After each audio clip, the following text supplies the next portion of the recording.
नायनम् तत्र चान्द्रमसं ज्योतिः योगी प्राप्य निवर्तते शुक्लकृष्णे गतिह्येते जगतः शाश्वते मते एकया यात्यनावृत्तिम् अन्यया वर्तते पुनः नैते श्रुति पार्थ जानन् योगी मुह्यति कश्चन तस्मात् सर्वेषु कालेषु योगयुक्तो भवार्जुन वेदेषु यज्ञेषु तपस्सु चैव दानेषु यत् पुण्यफलम् प्रदिष्टम् अत्येति तत्सर्वमिदम् विदित्वा योगी परम् स्थानमुपैति चाद्यम् ॐ तत्सत् इति श्रीमद्भगवद्गीतासूपनिषत्सु ब्रह्मविद्यायां योगशास्त्रे श्रीकृष्णार्जुनसंवादे अक्षरब्रह्मयोगो नाम अष्टमोऽध्यायः।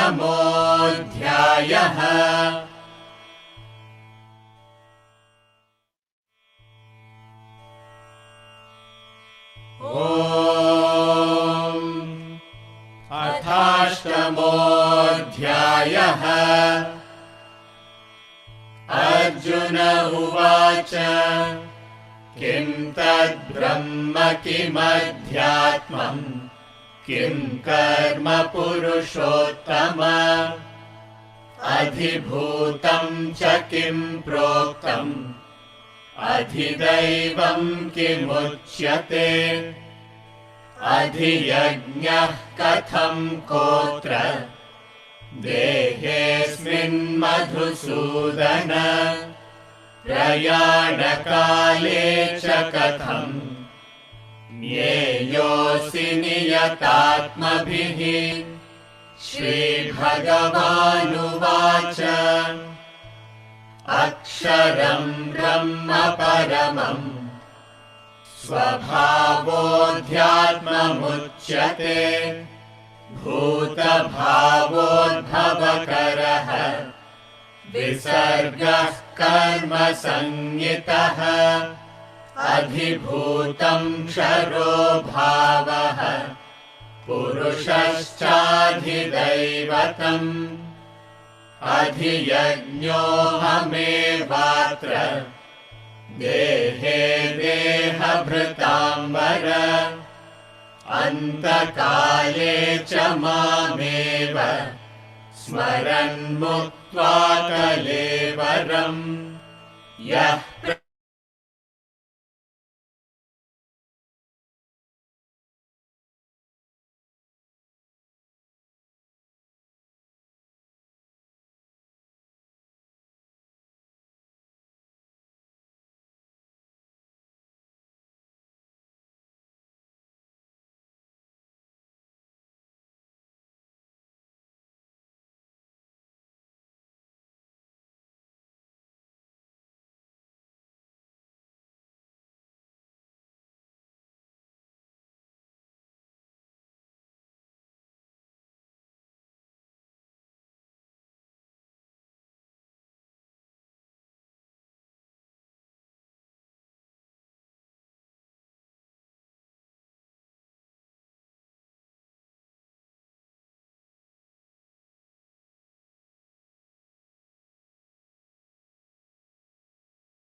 Om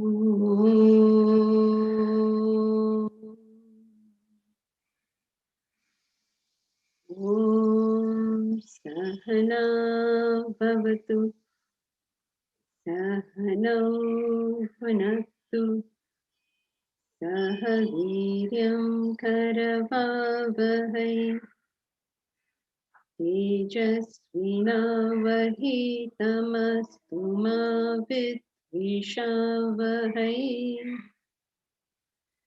Om Shanti Shanti Shanti.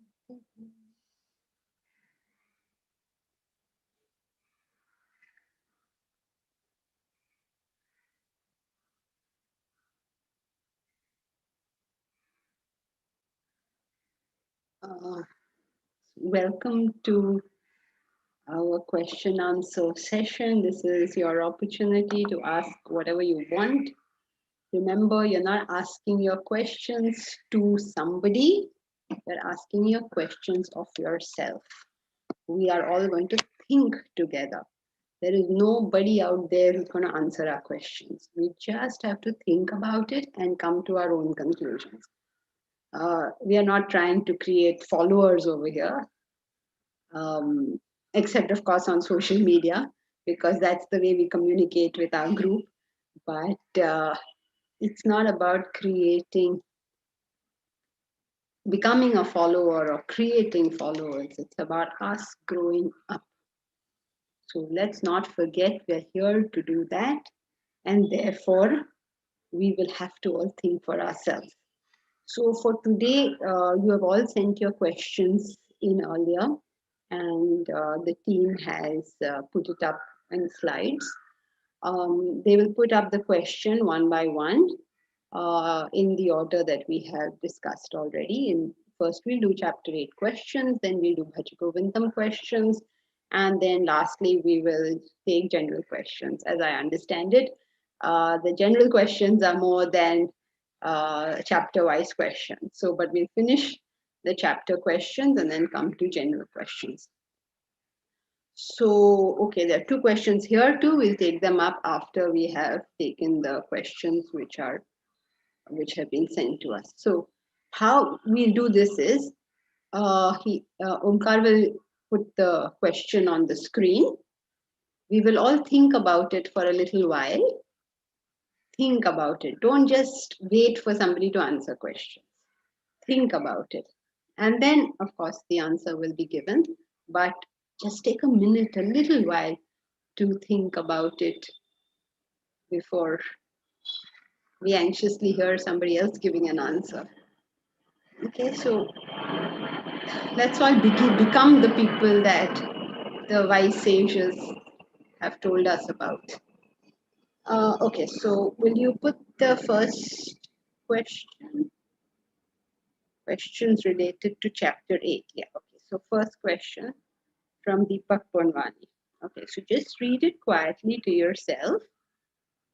I will read it for Instagram and try and think of the answer. For those with us on Instagram, question number 1, since absence of agitation is not necessarily a sign of growth, both the path of the moon and give respite, sun and moon give respite from agitation. How can one calibrate how much more distance is still left to be traversed to reach the ultimate? Once almost all agitations disappear in the path of the sun, what keeps a sadhak going?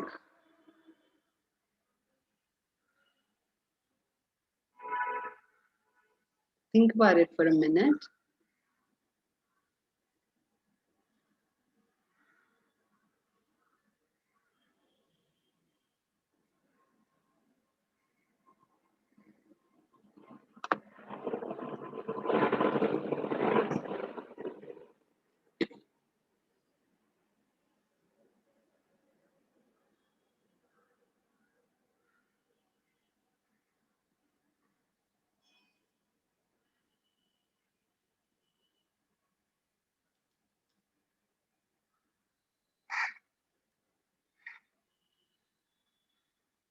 Okay, so I hope you have given it some thought. Okay, so what is Deepak's question? Since absence of agitation is not a sign of growth, how can one calibrate how much more distance is still left to traverse? How much more distance to the self? Yes, you're right, Deepak, that absence of agitation is not necessarily a sign of growth.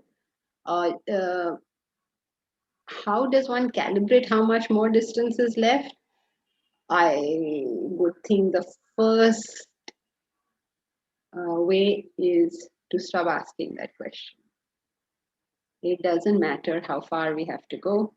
What matters is, am I doing on a daily basis whatever it is I need to do? As you know, we have a glorious enterprise of setting up a residential school for Vedanta. How much time to go? Who knows? But we know that we are doing on a daily basis whatever is required to go get there. Every one of us who's involved in the project in various ways, we're doing what we need to do. How much time to get there? No idea, because we have no idea what we're going to meet on the way. We can decide how much we have grown so far. Even that is unnecessary, but you can calibrate how much we have grown so far by the signs of evolution. Broadly speaking, there are 5 signs of evolution. Number one, an independent happiness. It's not merely absence of agitation caused by everything going our way, but independently, whether things are going our way or not, we still continue to be happy. That comes from self sufficiency, that you do not need validation from outside for anything. You decide what is right, you decide you are happy, you decide you don't need validation from outside, you don't need other people to say love you or appreciate you or tell you you're doing the right thing. Self sufficiency. So, first one is happiness, which actually comes from the second one, which is self sufficiency. The third one is a capacity to love people regardless of how they behave. So, universal affection. Fourth one is dynamism. How dynamic are we? How much are we doing? How much action are we capable of performing? How much are we achieving? How much are we contributing? So that's another sign of development. And the fifth one is the absence of tamas. How little procrastinating, how quickly do we do whatever we have to do? Not ki kal karenge, parso karenge, agle saal karenge. Whatever we need to do, how quickly can we do it? So these are the signs of evolution which we can gauge how far we have come. How far to go, we never know, because we don't know what the ultimate is and we don't know what we're going to find on the way. So we can gauge how far we've come. But both these questions, how far to go and how far have I come, um, both indicate a certain degree of result orientedness. So better that we don't move our attention to the results and only keep it on action. Has anyone got any clarification on this?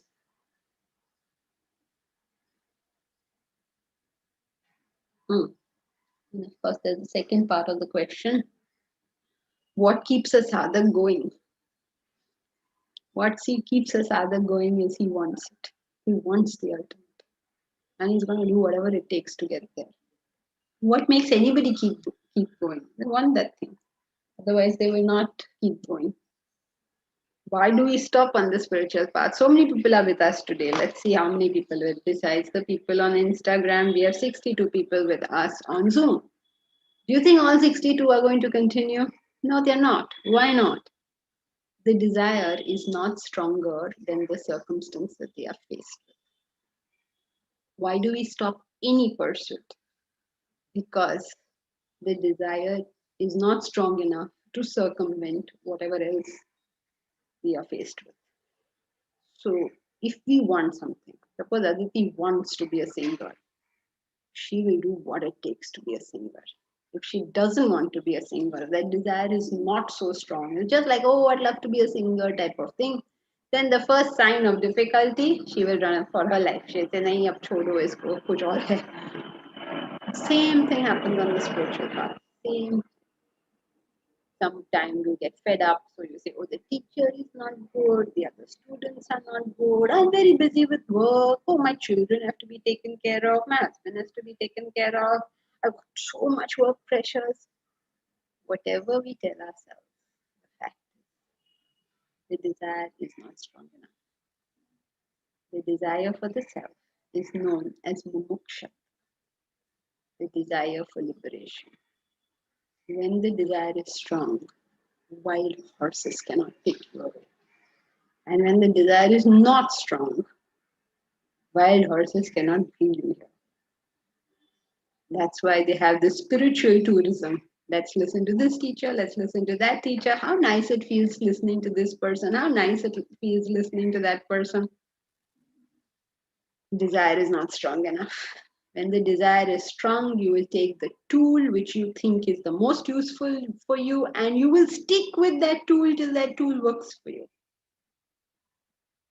No, it's so nice, not nice. What difference does it make whether a person is nice or not? The only question is this person, does this person have the stuff? That's the only question. Can the person take you where you wish to go or not? It may be very nice. I mean, a doctor may be very nice, but he doesn't know how to cure you. Then what use is his niceness as far as your ailment is concerned? So, what keeps a sadhak going? A strong desire. A very strong desire, which is under the governance of the intellect, obviously. So a strong desire that makes the desire a goal, not idle dreaming, but a goal. Yeah, that strong vision, the strong passion, whatever you want to call it. In Sanskrit, they say mumuksha, that desire for liberation. Come what may, this is what I am doing. And anything that comes in my way is either going to help me or hinder it, but they will never change my path. So what keeps us other going? Strong mumuksha.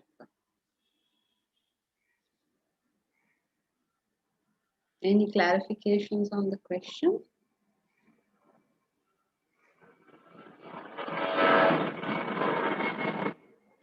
So can we have the second question?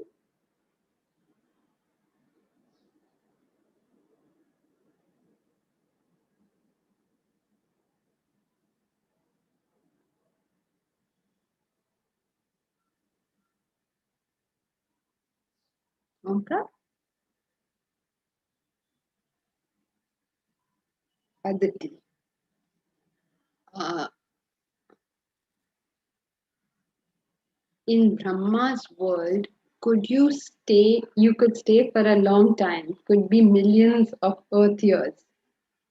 It's a mental state, I understand. So how can one be in this state for so long and in what form? Does the form too keep changing in these billion years upon reaching brahmaloka? Aditi, um, time is a concept. Oh, sorry. Please take a minute to think about Aditi's question and then we will deal with it.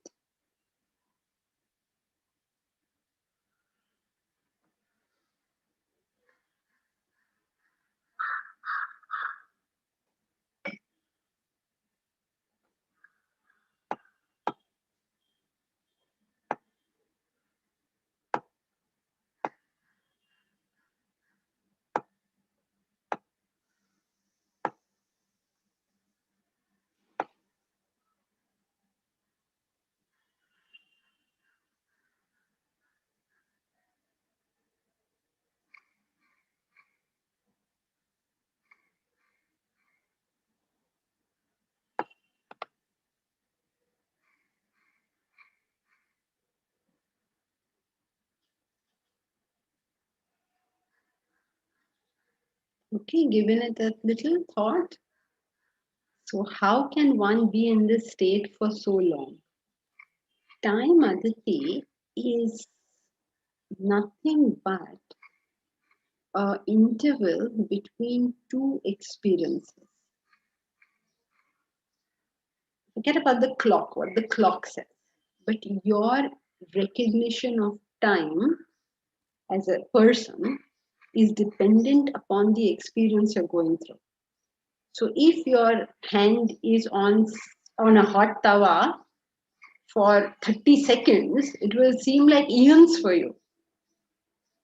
Okay?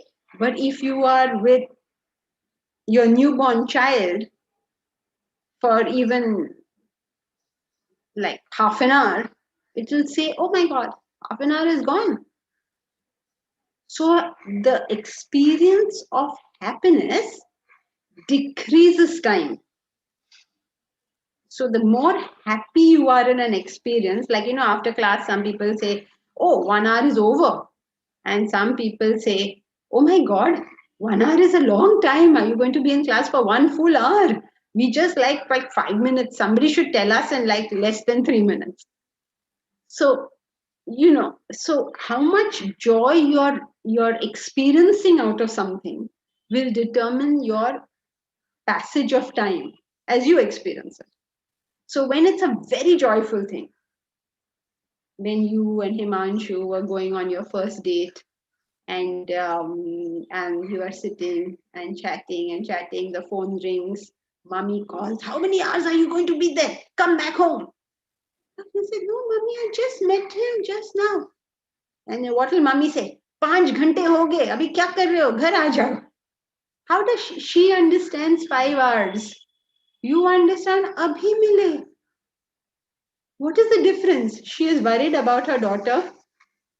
So it means agitation in her mind. You are enjoying, no agitation in the mind. That same period for you seems like a second, and for her seems like 5 hours. And if we were to listen to the two of you, we would never even know how much time really passed, because the two experiences would be entirely different. So when you say that so many years pass in brahmaloka, it's just a way of saying this is the amount of joy you get out of it. Okay, and because it is so much joy, when so many years have passed, that means you've paused on your path for a very long time and you don't know this. That's the danger. So on the path, it is happiness which is the danger, not sorrow, because happiness makes you sit down and enjoy, and then by the time you wake up again, millions of years have passed. So what form? It could be in any form, but it's a mental state. It could be any experience, it could be any form, but it's the mental state that is being referred to, as you have spoken of. Does the form too keep changing? Not necessarily. Why would the form change? The thing is, you're not recognizing that this time is passing. Just as don't we look back on life and say, my God, I definitely feel it. Like 5 decades of life have got over. What happened? Kahan gaya? Don't we feel like this? Every birthday you say, oh, really, I'm so old now. Like what was at one point like so like an unbelievably large figure. Like my God, people live 50 years and 60 years and 80 years and 100 years. Like that we used to think 50 years ago. So before you know what happens, it's gone. You won't know it's gone. So that's what it's referring to. That use today wisely, because you don't know how soon it's going to go. Today will seem burdensome only if there's agitation. But if you're happy with it, it'll be gone before you know what happened. Okay? So how can one be in this state for so long, and in what form? How one can be means what it moral of the story is, a long time will pass and you will not realize any form. Any experience, but your mental state will be, you're so happy that you're not realizing that you're stuck for so many years. Any clarifications?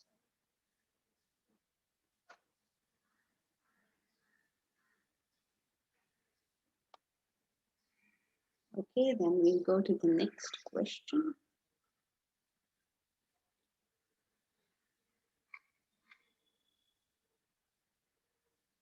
It's from Meera Nair. For students like us who have begun the spiritual path and are not so evolved, is following the krama mukti more realistic in terms of achieving rather than following the path of kaivalya mukti? 1 minute to think about this.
Okay, so if you have thought about the question, let's take it up. For students like us who have begun the spiritual path and are not so evolved, is following the krama mukti path more realistic in terms of achieving rather than following the path of kaivalya mukti? For students like us, meaning who are not so evolved, is krama mukti more realistic? Meera, where are you? Whoever asked the question, please switch your video on so at least I can talk to you.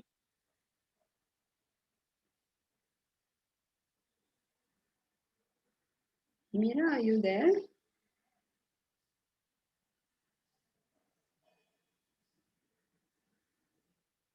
Meera, Yeah, can you switch your video on?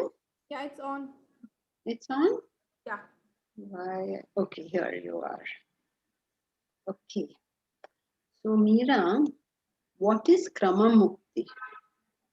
Krama mukti says is the path which you take, which is an indirect path. It's not a straight path. Kaivalya mukti is a straight path. So it's just like asking, I have some work in Lonavala. Okay, I have to meet somebody in Lonavala. I am starting from Mumbai. I'm pretty far away. So should I go to Karjat and spend a few days and then go to Kalyan and spend a few days and then go to Lonavala? Because I'm starting from so far away. Does that make sense? Wherever you're headed, you want to go straight there, right? Why would you be taking diversions? Whether you're starting early or whether you're close to Lonavala, whether you're at Khandala, or whether you're at Mumbai, how does it matter? Why would you want a diversion? You'd like to get on the expressway and get where you're going, isn't it? So why would somebody who's far away not go directly? Why would they go in stages? It makes no sense. It's stages means what? It's not like first you'll reach Khandala, what is it, Kalyan, and then you will reach Khandala, and then you will reach. It's not like that. Stages means you go to Kalyan, spend a year there, and then go to Lonavala. Does anyone do that? You move ahead, right? Did anyone, wherever you want to go, you go straight. Okay, take an emotional thing. Suppose you had the option of meeting your true love in life.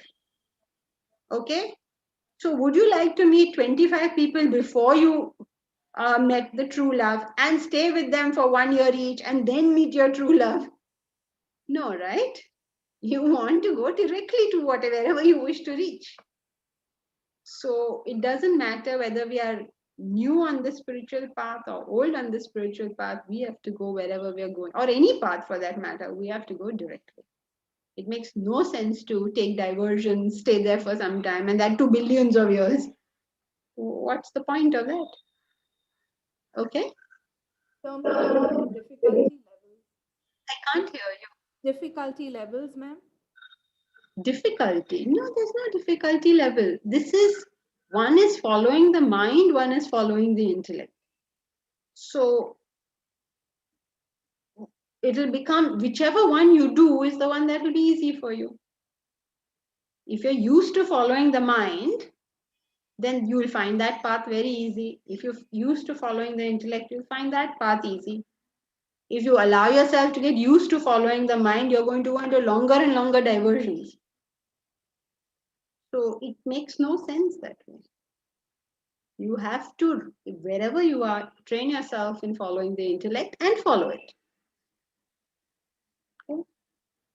So you can't say it's something like, I have to, my doctor said I can't eat sweets, but can I eat one ice cream a day because it's easier? No, you can't. Okay?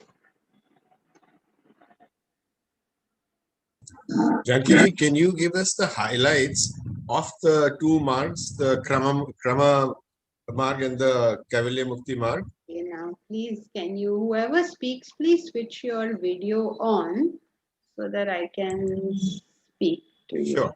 Yeah. Okay. So, hi, what is the Krama Mukti and what is Kaivalya Mukti? Is that your Yeah. question? In the context of the question. Yeah. Okay, Krama Mukti is when your path to moksha is interrupted by functioning on good desires. So therefore, you get to go to heaven, which means you start enjoying things in such a way that you're pausing your path. Your sadhana is interrupted with incorrect action. And Kaivalya Mukti means your sadhana is not interrupted with good actions. You simply go straight to wherever you're headed. Okay. Thank you. Anyone has any clarification on this? Janki-ji, Yeah, Bharat? we said that one eventually has to follow the intellect to reach the ultimate goal. So following the mind, one would never reach the goal, right? Yes. Thank you.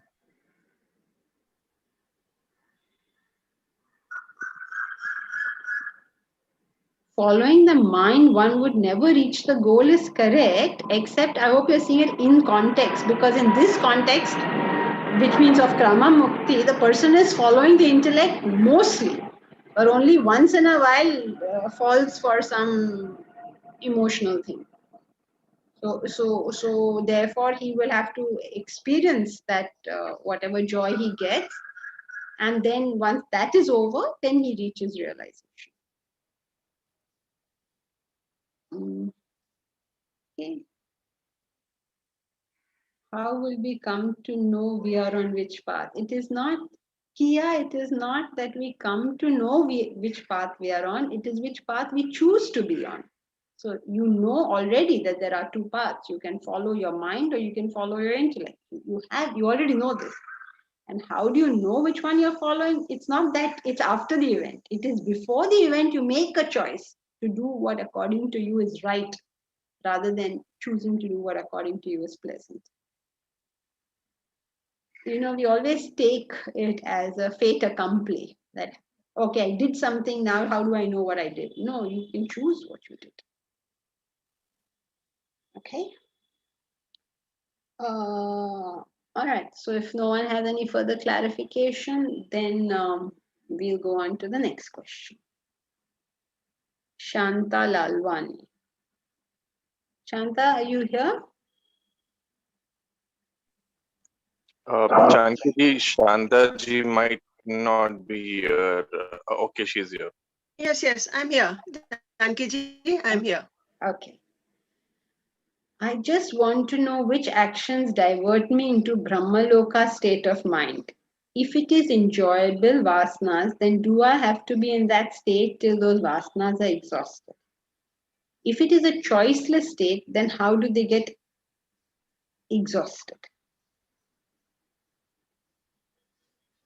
So we'll take a minute to think of this.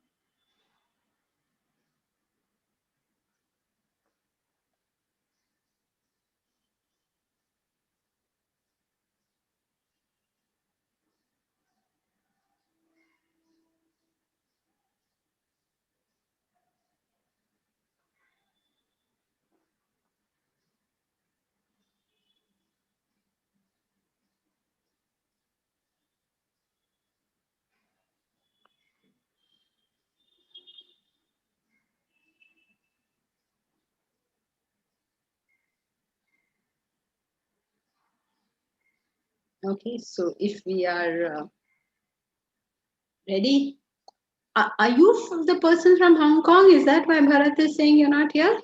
Yes, that's right. Okay, Yes. so middle of the night for you. Oh, nice of you to have. No. Actually, it's our lunchtime here. It's 1:30 here, 1:30, quarter to 2. Oh, then okay, maybe I misunderstood. Uh, so, which actions divert into brahmaloka state of mind? It is not which actions, it is which attitude. There is no action that takes us anywhere in terms of our mental feelings. It is our attitude in the action that takes us. So which type of actions take us there? It is desire ridden actions, which means when the attitude in the action is desire ridden, I did it because I liked it. I helped somebody because I felt like helping the person. I did that charity because I felt like doing that charity. When I function like this, then I will start getting into a state of happiness, mental state of happiness, in which I will be forced to dwell in such a way that my progress is restricted. Assuming you're also doing sadhana. If you're not also doing sadhana, then you will enjoy that state and then come back to your normal state. Okay. So that's the path of this moon, right?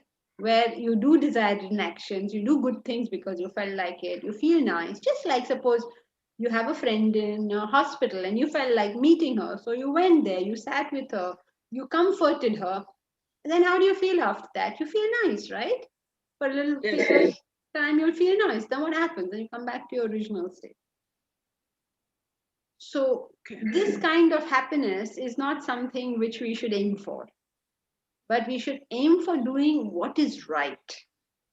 Now, going to visit your friend in the hospital may have been right in the context or may not have been right in the context. Both are possible. But you did what you thought was right. If you felt it was the right thing for me to do to go and be with her and you went, then you have strengthened your character. And if you just felt like going and went, then you have strengthened your mind. So you are basically creating more and more vasanas which you will need to exhaust in whatever way. By one day developing your intellect and wiping out all this damage that you're doing.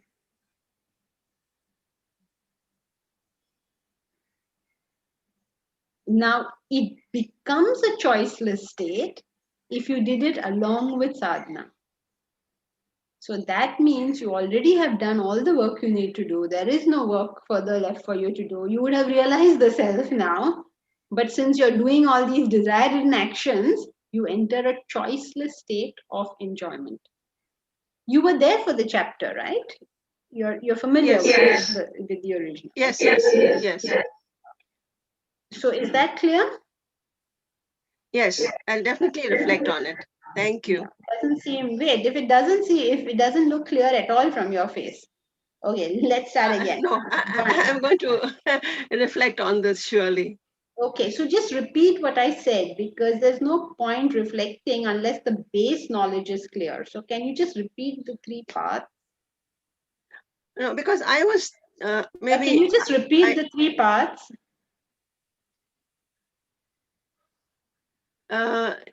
To know which actions divert me, right? No, what are the three parts? What are the three ways in which you can function?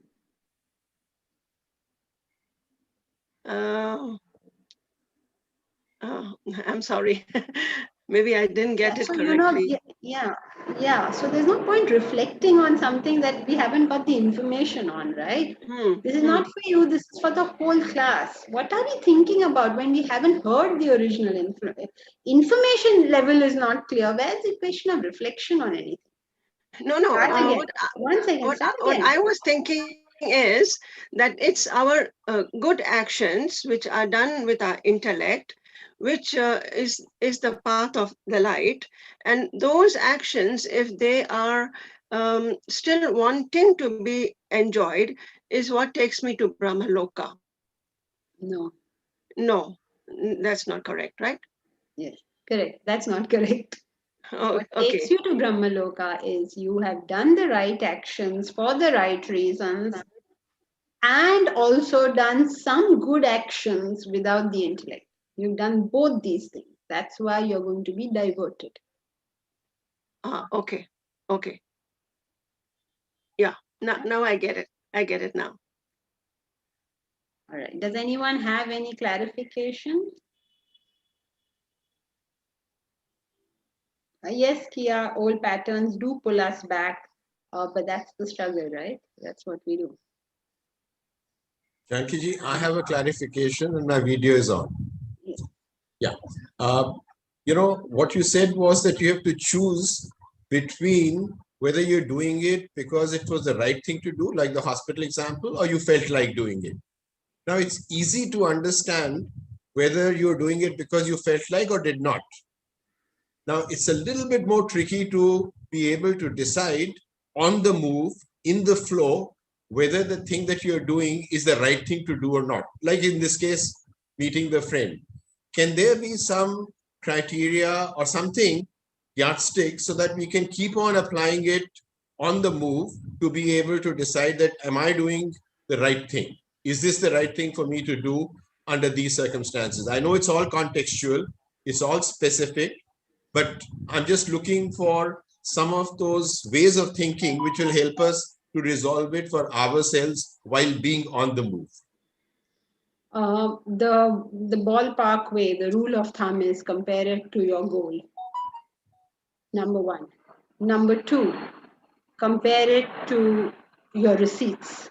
These are your two ballpark figures, yeah. Compare And it to the goal. Yeah. That is your first main one. Yeah, yeah. It may not still, like going to visit my friend in hospital may not be taking me to my goal. Then compare it to your receipts. What have you received? How much have you received from your friend? How much has she done for you that now when she's in hospital, you don't feel any need to see her? Okay. Yeah. So compare it to receipts. How much have you received? When you were in hospital, did your friends come and visit you, or did anyone come and visit you? It would all come as part of receipts. Yeah. So second one is receipts. It's a much smaller section, of course. Your main section is goal. The goal, yeah. And third one, avoid making decisions on the move. There is no reason. Sit down, think about it, do it. There will be times in life where you have to take instant decisions. Those have to be at the minimum. I get the spirit of all three. And just to clarify, when I said on the move, I didn't mean to come sit down and think, but what I meant was that these are the day-to-day, I went by move, day-to-day decisions versus a bigger path. But I get the spirit of what you were saying. So thank you.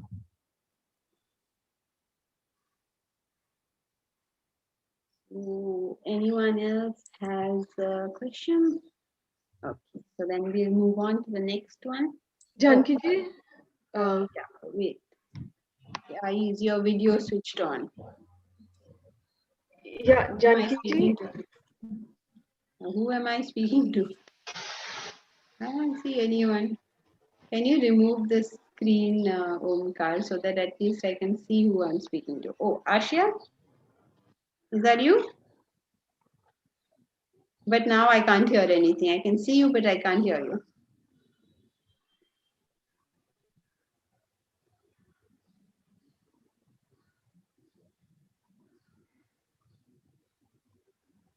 Looks like I can either see you or hear you, not both.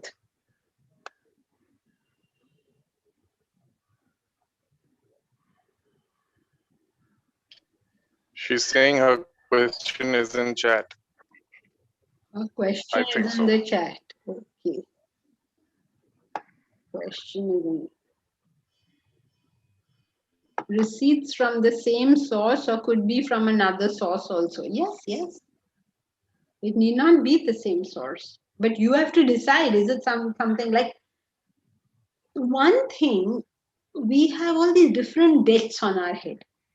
And one debt that we have Like we have Matrurun, Pitrurun, Bhutarun. One of the deaths we have is Manusharun. Okay, because we are humans, we are indebted to humanity. And that is where this idea is there in Indian culture about, it's Matru Devo Bhava, Pitru Devo Bhava, Acharya Devo Bhava, and can you remember the fourth one? Atithi Devo. Huh? Atithi Devo Bhava. Now you say, but Atithi ab isme kahan aa gaya? Where is mother, where is father, where is guru? And where is Atithi? Because representing the different runs we have. We have a run to mother. Mother represents parentage. Pitrus represents our ancestors. We have a run to our ancestors because we are the product not just of one generation but many generations. If today I speak English, for instance, and I speak it like this, I am the product of my father being being like really excellent at English. He was, I don't know if you all are familiar, he was a Shakespearean actor in London. So he spoke for a brief period, of course, not his whole career. But because he spoke that kind of English, he was familiar with that kind of literature. Therefore, his children grew up with that kind of literature. Now, how did he become so proficient at a foreign language? Because his father was so proficient at that language, like 100 years ago, whatever. How much will my grandfather be today? Over 100 years old. If he had been there, he must be. 120 years old he would have been today. Wow. He was a BA at that time, extremely educated for that time. Nowadays, BA means nothing, but for that time, extremely educated. So his son was like that. So that person's child is like that. We have a Pitrurun. You may be good at Hindi. Why are you good at Hindi? Not because we specifically are so bright in that particular subject. Your parents spoke that language. Why did they speak that language? Because their parents spoke that language and their parents spoke that language. So by the time you come to fourth generation, it's fantastic use of the language. Because your starting point is high. Or anything for that matter. I mean, it's not just language, it's like anything. Why do we have the wealth we have? Why do we have the customs we have? Why do we have the habits we have? The good habits, they have come down to us from generations. We have a Pitru run. So Pitru is to our ancestors, Matru is to the parents, that's mother and father, and Pitru is to the ancestors, and then comes Acharya run. Acharya run is to the teachers. Not only our teacher, but all teachers who have, through the whole lineage, brought this knowledge down to the whole thing. That's why we have Guru Purnima. It's not just for our particular Guru, but for our Guru and all the teachers before him. So that's your Acharya run. And then you have your Manushya run, which is your Atithi Devo Bhava. Why have we got internet? Why do we have Zoom today to talk to one another? Tomorrow there's a lecture in Kyiv. How is it possible to have a lecture in Kyiv? Manusharun. Firstly, I mean, like many years ago, before this proliferation of people from all over the place, you don't even know that place existed. Who had heard of Ukraine maybe like 30 years ago? But now we talk to people from Ukraine. Like we know them, we talk to them, we interact with them. What is all this? This is Manusharun. Manusharun means we are the beneficiaries of many things simply because we're humans.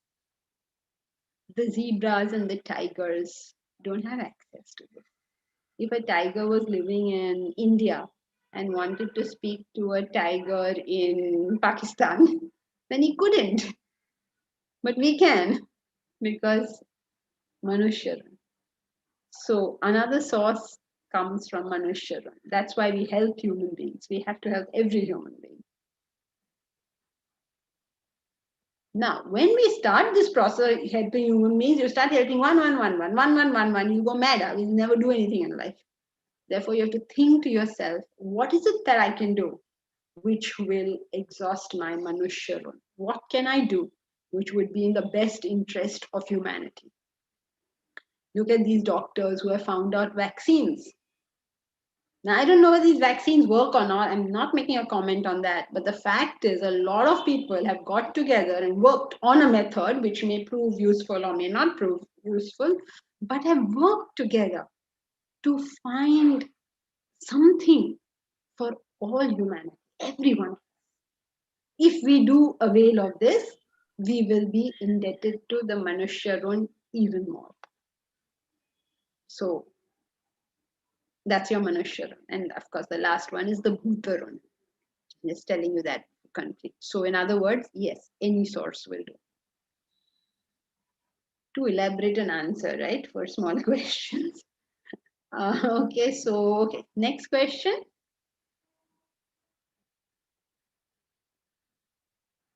General question. Is our time of death and how you die predetermined? Is there a way to change it? Aditi. 1 minute to think of this.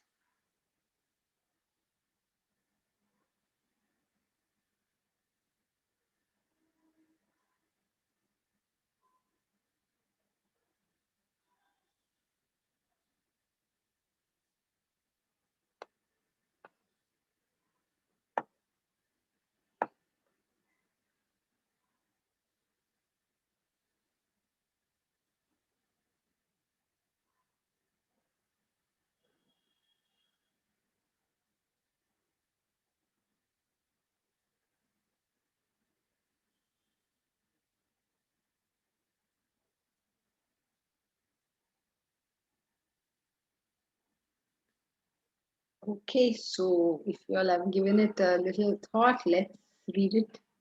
Is our time of death and how you die predetermined? Is there a way to change it? Is our time of death and how you die predetermined? Where are you, Aditi? How come this doesn't come? Here you are, okay.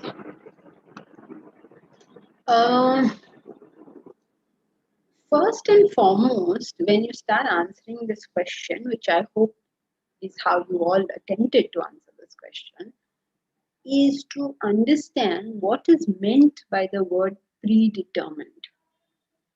What does that even mean? Does it mean that God has written out our destiny? I don't think so, because we already know that that cannot be correct. Why do we know that cannot be correct?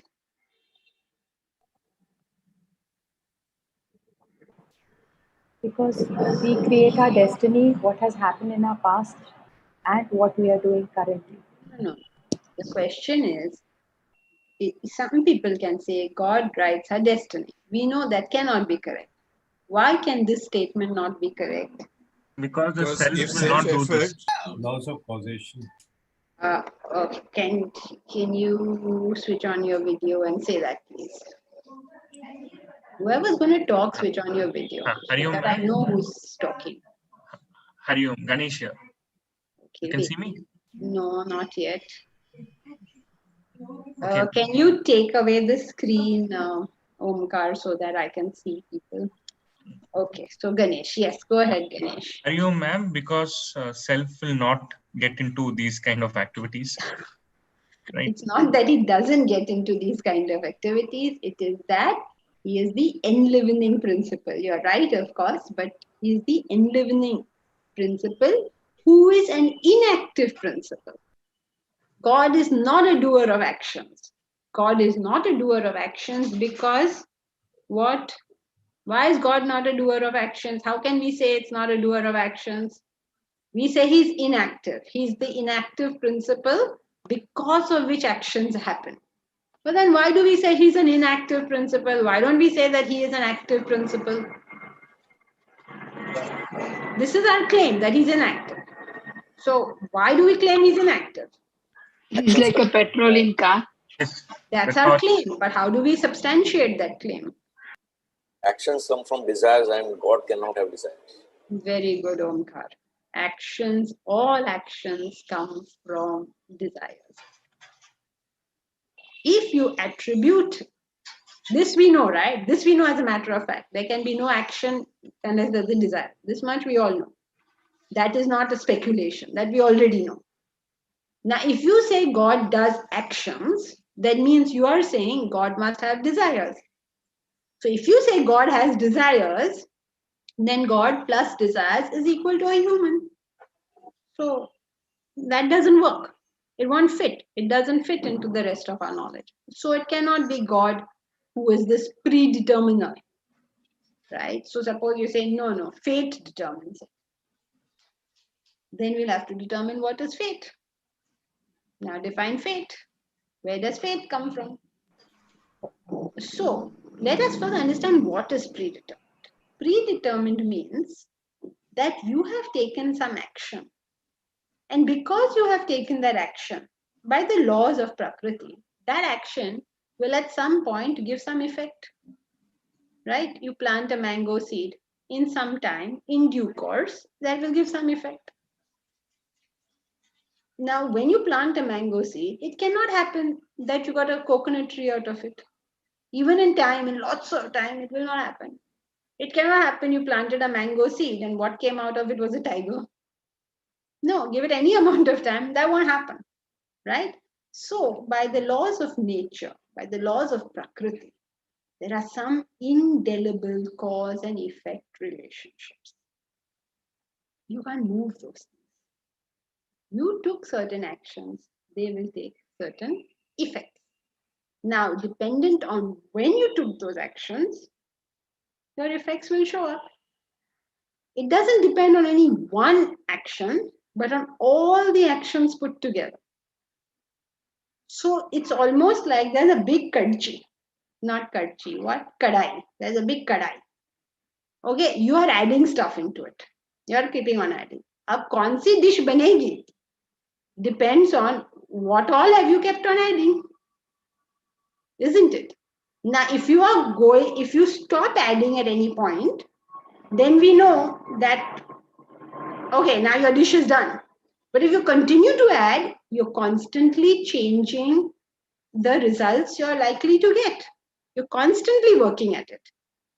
But some things become indelible. Like, for instance, suppose in your kadai, you forgot to put water and everything got burnt. Now this is indelible. Now kya karenge? That is done now. So there are some actions for which sometimes there is no retribution. There's nothing you can do. You did it. No?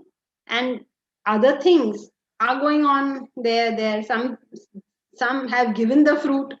Some are yet to give fruit. Some you have performed in such a way that you will never be able to change this fruit. For instance, you learned singing. All right. Unfortunately, you learned it. Now, can I tell you, give up that knowledge? It's indelible. You learned it. Now, whether you want it or not, you will know it. It becomes indelible, right? Now, suppose I say to myself, oh God, this Vedanta has been a big trouble in my life. I want to give it up. Now, how can I give it up? I can't give it up.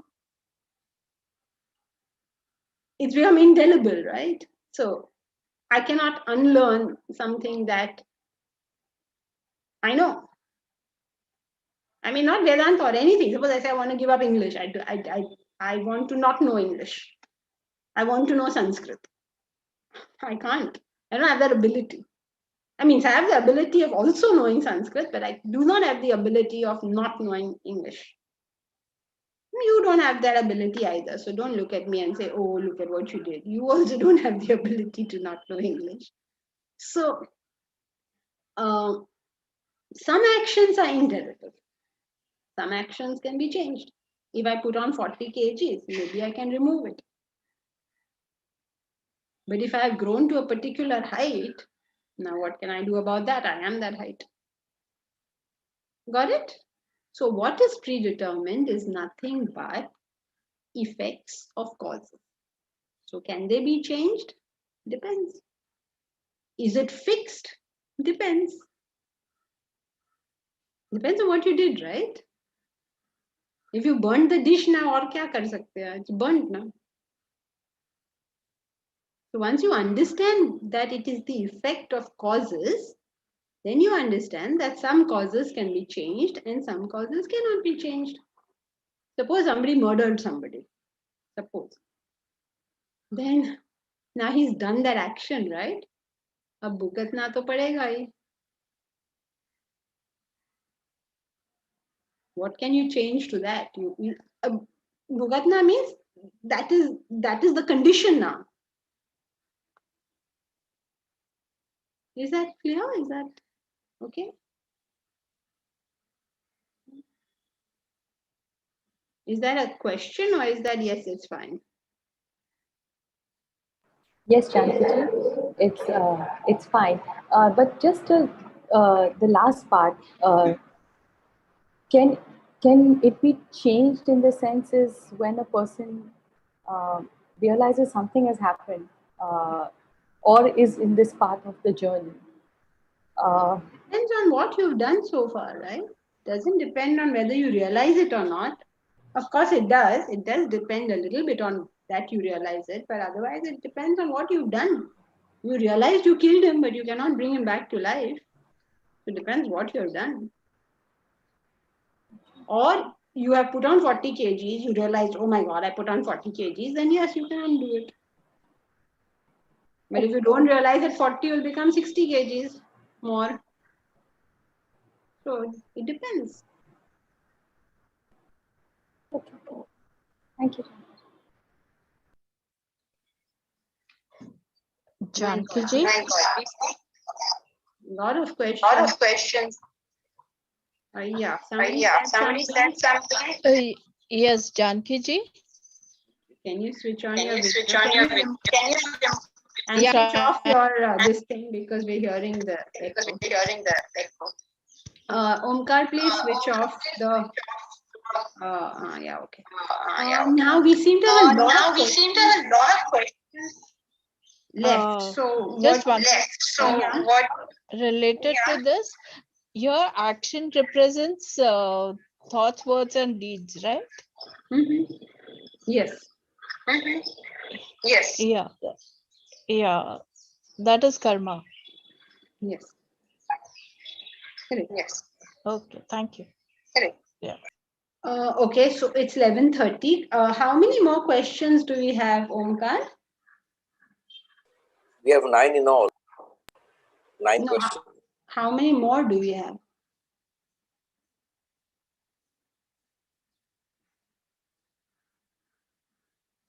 Four more. Four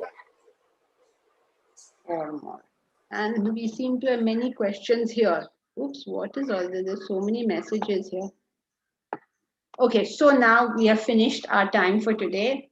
You all as a class can take a vote. Do you want to have Q&A next time also, or do you want to continue with the text? What do you want to do? Janki ji, Q&A. Q&A? Q&A, Janki. Q&A. So far, it's all majority is Q&A. Anybody wants to continue with the text, then this is your time to speak.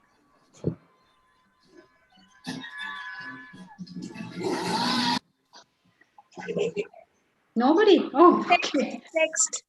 Huh? Who is saying text? Jyoti. Oh, Jyoti. Okay, so Jyoti, at the moment you're in a minority of 1 unless you can get 10 new messages. Bapre. Let me go and look at what are these 10 new messages saying. Man, I'm right here. Come on, we gotta keep moving.